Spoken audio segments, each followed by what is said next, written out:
Da, sunteți preot în satul ăsta? Eu sunt preotul satului ăsta. Dar cum de n-ați fost la mormântare? Poftiți? La mormântare cum de nu ați fost? Cum de n-am fost la mormântare? Da. Păi mi s-a spus că este o situație care nu ține de competența Bisericii Ortodoxe. Dar nu era creștin? Era creștin, dar pare mi se că ori a fost strangulat, ori trebuie să dovedească. Dacă o să dovedească că a fost strangulat de cineva, deci o să-i se face pe parcursul, să se efectueze prohodul.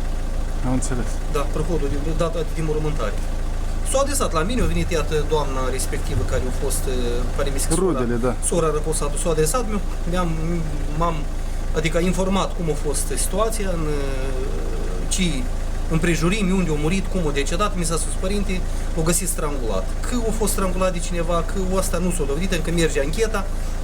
Le-am lămurit care este situația, deci pe urmă... Dar de ce are importanță chestia asta? Că este conform canoanelor ortodoxe, adică nu se permite persoanele care ori s-au sinucis, ori s-au strangulat, ori prin alte diferite metode de a se oficia serviciul divin în Biserica Ortodoxă. De ce? Sunt canoane bisericești care nu ne permit lucrul ăsta.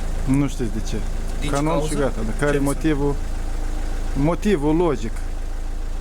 Ce aveți în termen? De ce interzice? Canoane sunt reguli bisericești după care noi ne conducem. Am înțeles, dar nu știți de ce anume. Cum de ce anume? Fiindcă sinuciderea este socotit un păcat mare. De atât. Am înțeles. Asta este. Conform canoanelor bisericești este un păcat. Viața omului este dată de Dumnezeu, Dumnezeu trebuie să o iei. Am înțeles. Atunci când socoate Domnul de cuvință. Clar. Adică sinuciderea este socotit un păcat mare și adică nu se permite de a se înmormânta conform canoanelor bisericii ortodoxe. Clar. Mulțumesc. Da. Asta e mașina dumneavoastră? Asta este mașina, da, pusul bisericii. La revedere. La revedere. Dar nu vreți, domnul Brega, Domnul Brega, Ce să vreau? dar nu vreți să vedeți centrul nostru de zi pe lângă biserică care activează? Povestiți? Da? Dacă îmi permite să mă încalț.